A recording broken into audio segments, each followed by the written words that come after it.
On the Spot with Lux Live, talking property, business, and success in real estate.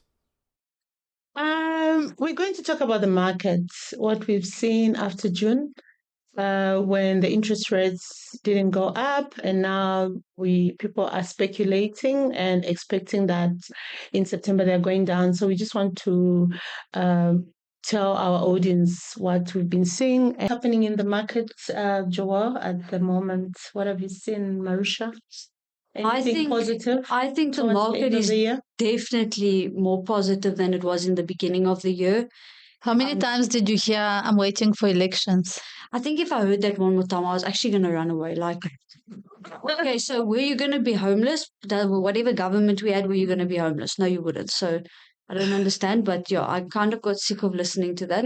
So things, in actual fact, it didn't pick up like immediately after elections. No, it didn't. It still stayed flat. And it was like, why? What is going on? But yeah, it now We with the say interest rate also the interest rates that stayed the same, and there's talks that even maybe the next two times it'll stay the same. Maybe hopefully even come down. Who knows? That's what we all pray. I'm hearing down, eh? No, I'm hearing down. 0.5. So that will be amazing. Great. But yes, things are picking up. Another thing we're noticing in our market, listen, I was actually looking at the sales report yesterday. The area I work in, which is Waterfall, it's not like there's no sales happening. There's always sales happening. I think on like a really bad month, there's at least two sales in, for example, Waterfall Country Estate. Then you still got Village, Equestrian, Yes, the retirement. So, and all the sectional titles. So luckily I'm in an area that sells. But what we found recently is it's the more high end property selling. So like your 15 million plus, even more towards 20 plus, where the 10 million is like very stagnant at the moment. That's what I found in my. Could it be that the business people didn't really get affected with the interest rates? I think that's what I would say. What I noticed was, I think the middle class, what happens is, we live on the edge. We live in brackets, in inverted commas, like on the edge. So immediately the interest rate month to month, yes, so immediately the interest rates went up. Then everybody was like thrown away out of out of their comfort zone, and Yeah, you're right. and you find that they couldn't even manage to keep their bonds. Yeah. Hence, we had a lot of properties in the market in the ranges of 1 million to 5. People wanting to sell and downgrade because they could not afford the bonds. Okay. So I think that actually was also makes a lot of sense. that was also the problem. But what we're seeing now with most of the agents, they are actually selling a lot of properties below 5 million now up to June. And I think the it's banks, going to pick up the whole yes, problem. and the banks are giving the loans. So to all of you first-time home buyers, this is the time. Yeah.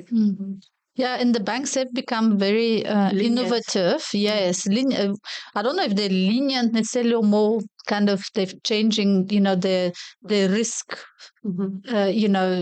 appetite for risk rather. They're taking more risks rather. Because now we heard that some of the banks are even offering up to 5 million, including transfer costs, which is like 110%. Yes, Nedbank. So Uber Home Loan said that Nedbank is now not offering to everyone. Obviously, let's be clear here. But based on the risk assessment, a buyer can go up to inclusive of transfer cost, which is massive.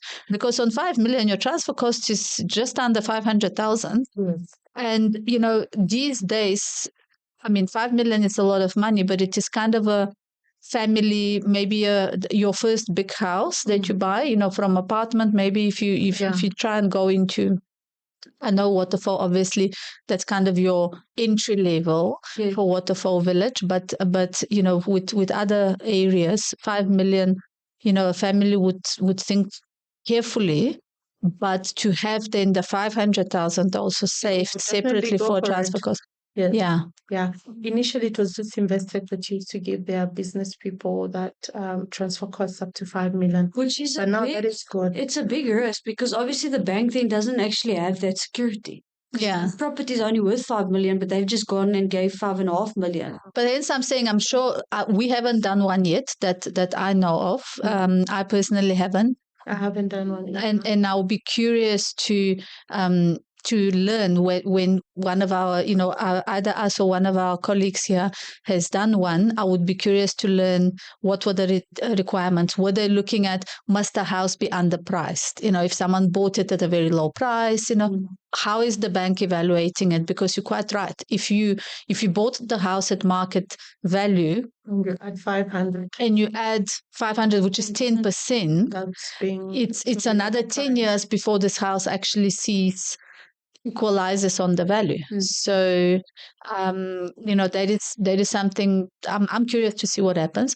But one way or another, I mean, I had a bond approved the other day of 23 million, and that you don't see For often. For a house. No, so it's not 100. 80%, just about 28 million purchase, 5 million deposit, 23 million bond, which good. You don't see that often. Banks normally you see up to 10 million. Yeah, comfortable. Think about it. Once that person has paid that bond 10 installments, the bank's risk is actually okay.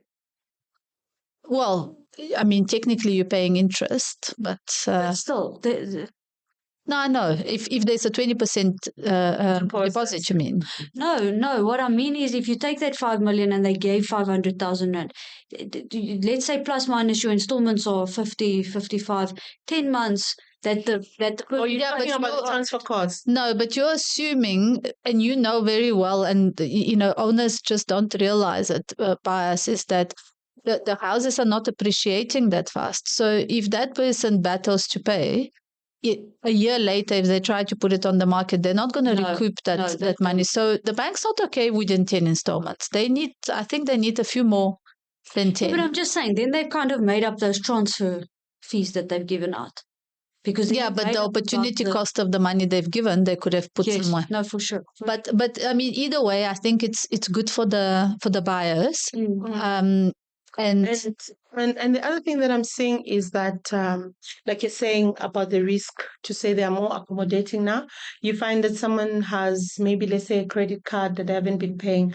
Initially, we would see the bank just throw out the application. True. But now they ask them to settle. To actually settle the debt and bring the letter, then I've seen a lot of bonds go through like that. Yeah, true. So it doesn't mean if somebody's owing, then they must be out of the money. I think maybe what happened was COVID affected a lot of people. Like a lot of people got affected. And maybe there was quite a lot of people that were in situations like that. So the banks have now realized, like, anyone can get themselves into hot water. It doesn't mean you're a bad person and we must never look at you again. Yeah. Which is the same as the way we do with rentals. It's not to say if someone has a red credit score, we won't go near them. Firstly, the owner decides, but secondly, if there's explanation, we always we work with the bigger picture. Yes, why was the person like that? How did they find themselves in that situation? Then we try to help. Okay. No, true, but what I'm seeing now is it's very much what I've seen with the market, the various areas that I'm observing with all the colleagues here is there's vast difference in kind of the popular areas. Like Waterfall is maintaining average prices and you're getting a lot of record deals in the last year, whereas in the previous 15, 20 years of the inception of Waterfall, the prices were kind of the same per square meter on average, and you didn't see any unusual deals where you'll get, the average in Waterfall is 16,000, 18,000 per square meter. So you never see a 20,000 or 25,000. Whereas in the last year, there's been a few, like more than one, well above. And likewise with midstream, the averages were much lower than what we're seeing now. Suddenly, the per square meter price has gone up dramatically. I was, because I don't work, I live in midstream, but I don't work in midstream. You work in midstream, but I'm coming with you to look at some of the houses. Yes. And I was actually quite astounded to see those 20,000 per square meter. In my head, I was thinking it's still sitting at 12,000 per square meter. I always had two reasons why I thought it happens in Waterfall. But clearly now I'm wrong if you say Yeah. it happens. So my first reason was obviously they started off as a very country farm style, which people don't seem to like. Anymore. Back in the day. Yes, now they're going like all the bells and whistles, bling, Yes. whatever. So I would expect that it does push it up because those things do cost more. That was one of my, I was just obviously assuming. And the second reason in Waterfall, which is quite important, was those fees that you pay as the seller. So I was thinking that every time someone wants to sell, they're adding that on, and eventually it's actually pushing the prices up. That's Yeah. But if you're saying now it's happening in midstream, maybe the prices. But don't forget, fees you pay as a seller in Waterfall is the same as transfer fees. A buyer, someone pays fees. I know, but the sellers seem to want to add it at that point. But it's only 3.5% versus the 10% on transfer fee. But what I'm seeing also is, we our office is in Centurion, so we're looking at, we're doing analyzing all the areas, and we're looking at, let's say, Centurion Golf Estate, South Downs Estate, Cornwall Hill Estate, Irene, and I'm seeing very different prices. So what I thought to myself is, right now where I am, I'm quite comfortable. We don't want to move. But when we first started with our first property as a young family, with next to no money, basically just trying to replace whatever we're paying rent with a bond, what we found is the areas we liked that were the flavor of the day, the waterfalls, the midstreams, the South Downs of the day. We tried and we just couldn't find anything at all. And then at the time, a friend of mine, an agent, said, but come check out this house, just trust me.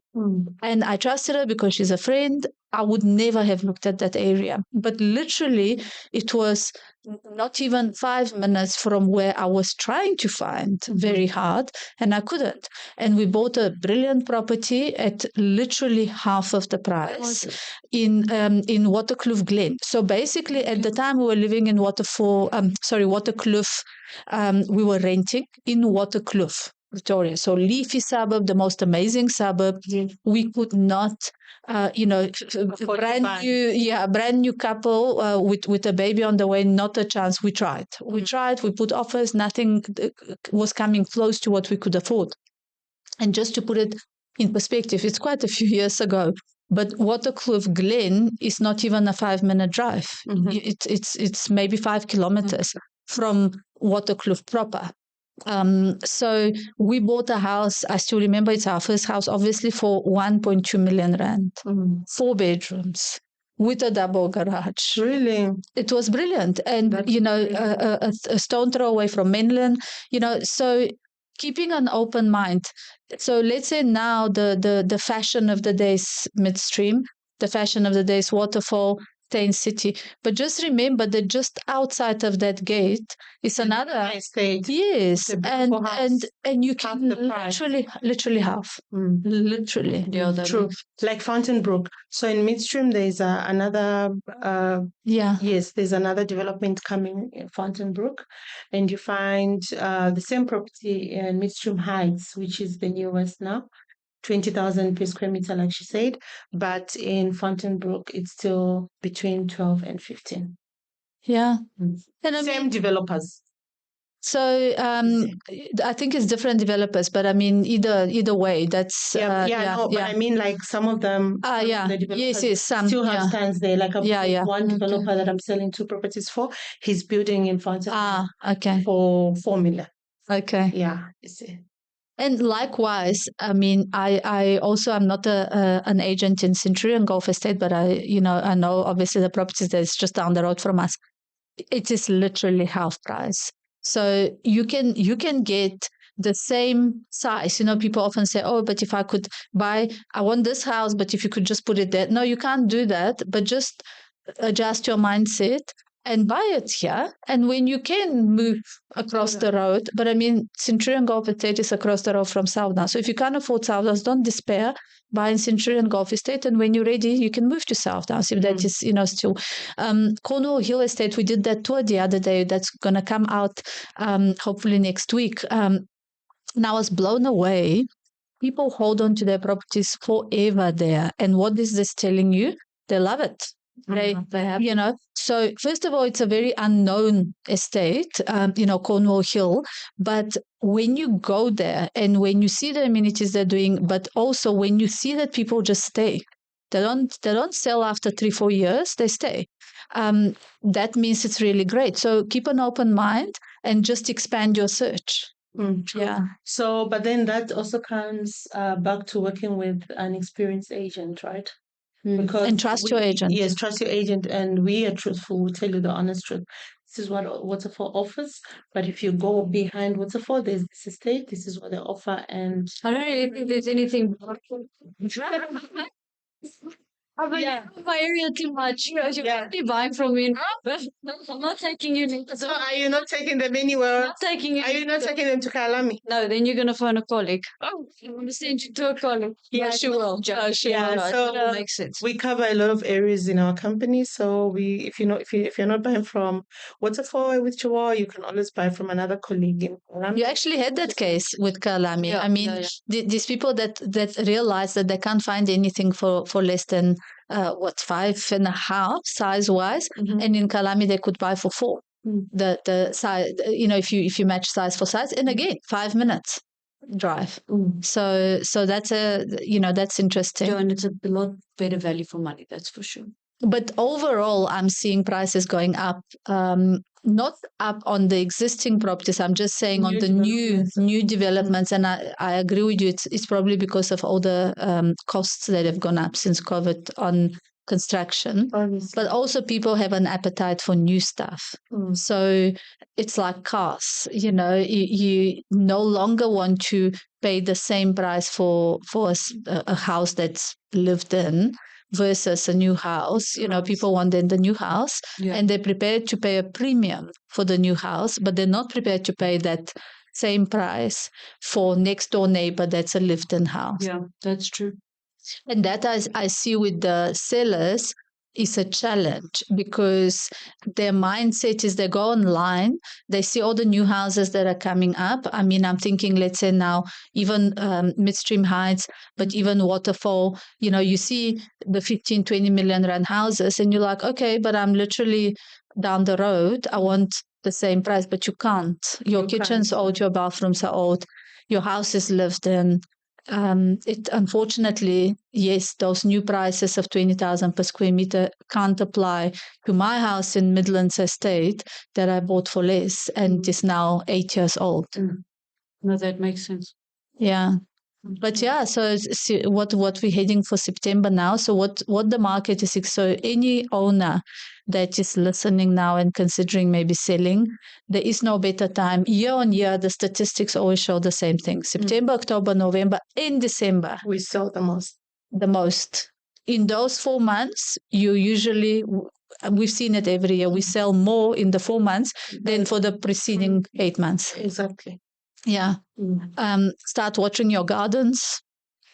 Yes. Because they're dry. Water restrictions, don't. Save the planet. Don't give the water Rain restrictions. is coming. Just wait for the rain. Yeah, but still maintain them. Still maintain them, because we need beautiful pictures. Maintain them, yes. But if there's water restrictions, we've had a very dry season. Please don't waste water. I want a bath, and shower, not. Oh yeah, because where you live, you having issues. And then I see a lot overseas. I don't know if it's here. I'm sure it's here, because we're so much more advanced than other countries. But there's companies that come and spray stuff on your grass that paints it, but it's fine for the grass and it makes your grass look nice. I've never seen that. I've seen it before. Rather phone those companies if we in this really, really dry season where we clearly don't have a lot of water. Please don't waste water. And if you have a ball. That's or get our photographer who's renowned for filling in swimming pools on photos. He can just paint the grass. Very good at that. Yeah, he's fantastic with that. Yeah. Okay, so you don't water your garden, but okay, fine. Try and get your garden as green as possible. But get your house. If you are thinking of selling, now is the time. Don't wait until November, December, January, or even if November, December is too far. It's too far, yeah. Yeah. Give us a call now. Yeah, but we need to be on the market. But January, February, just keep in mind, guys, it's bad.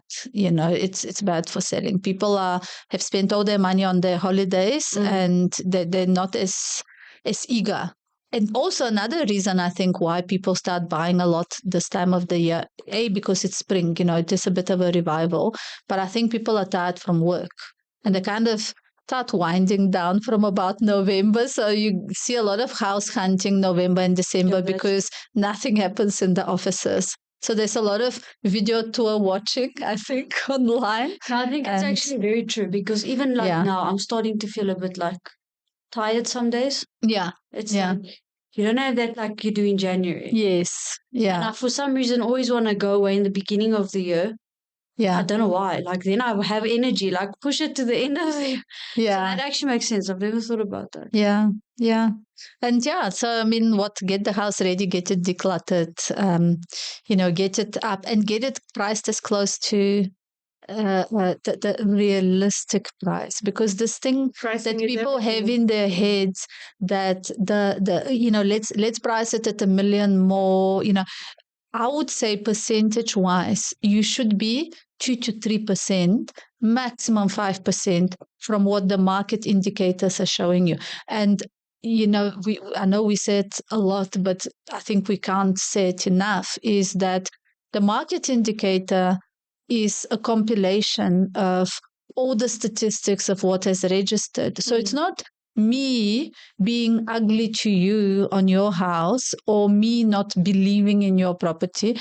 The market is the market. No one can influence that. So as much as possible, we need to take emotion out of this, and we need to look at the market indicator and put it within 5% of what the market's indicating. The price, not us. Not us, yeah. Exactly. It doesn't, this idea people have that, that agent just can't sell. Yes, of course, some people can't sell, and, we're not those people. But what I'm saying is it's not, you can't force someone to buy something for a ridiculous price, because we're not cunts, and people are not stupid. People do their research.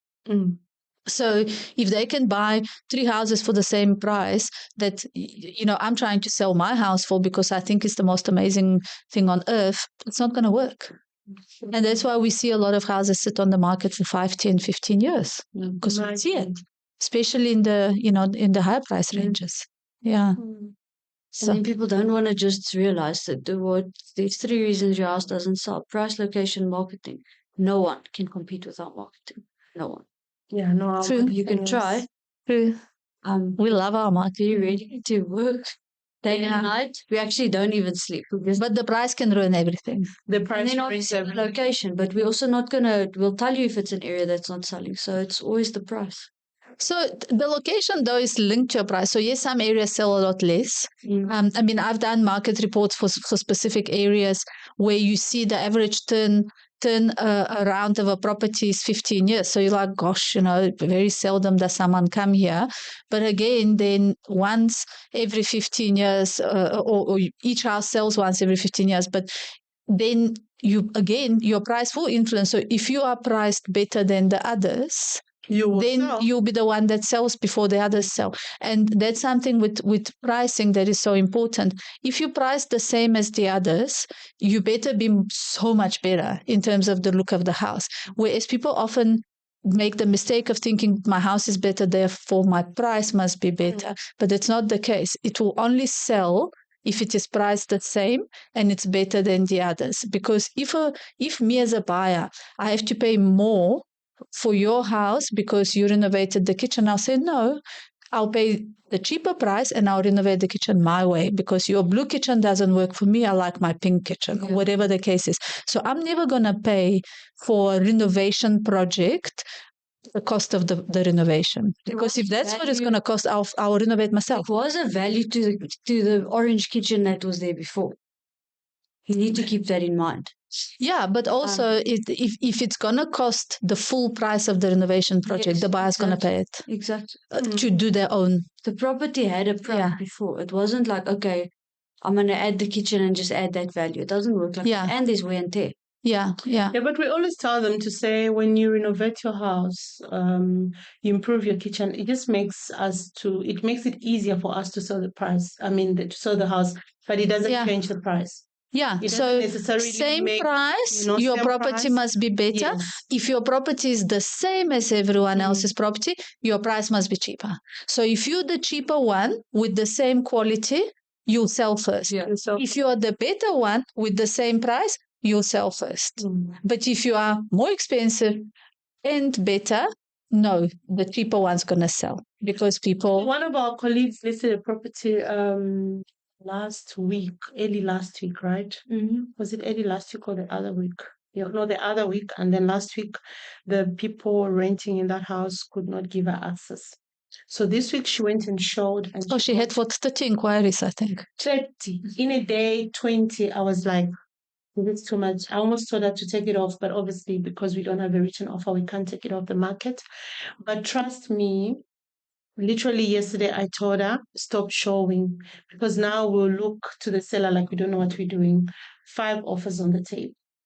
Because the price is right. 2 cash offers and 3 And it was like with a lot of after yes after listing. yes. Yeah. Oh gosh. So it's just that the sitting tenant wasn't there last week. She was going to sell it in a day. Do you know in what the first problem? Day, And so we the do price that, was right. if the price is right. No, but do you know what the problem is? A lot of the time, then the sellers look at it and go, "Oh, I underpriced my house. Look, it's so popular. I could have asked 5 million more, and I still would have got it." No, the goodness Take those offers when you get them. I know First what offer you is the mean. best offer. Yes, I know what you mean. But luckily this seller that's well done. is level. Yeah, so this seller is level-headed, and he's got another one. So literally, what you do is when one offer goes through, she'll just get these ones and show So the them seller before gets she both even- his houses yes, sold in less. before listing them. I told her she mustn't even list. Oh, it's not your It's the same. property. No, one of our colleagues, one in my team. Oh, Yes. Yeah. Nicole. Nicole. Yeah. Yes. So So she will sell the other one without listing it. I told her, yeah. just wait.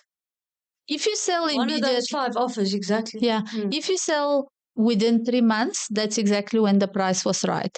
Of course, when the property is above your 15 million, then it becomes 12 to 24 months. I'm sorry to say, but I say it to every single seller because those price ranges, we're talking repayments, just to put it in perspective, on the 23 million rand bond that we're talking about is 260,000 in bond repayments per month. So that means times 3, because that's what the bank, roughly calculates, is your income should be 780,000 rand per month. Okay. So obviously very, very, very few people have that. But if the property is the average middle class, or even, anything up to, I would say up to these days is now 7 to 8 million. You should have sold it within 6 months. If you didn't, the price was wrong. Obviously, assuming that your agent's right and your marketing is right and all that. If everything is right, you should have sold within 6 months. If you didn't, your price was wrong and you did not do adjustments often enough. Because also the mistake people can make is, no, but let's wait it out. I'm not in a hurry. It's not about being in a hurry. If you don't sell within 6 months, you're actually better off taking it off completely if you're not prepared to change the price, because it's not going to get better. It will only get worse. People will think there's something wrong with the property. Why is it staying on the market for so long? Yeah.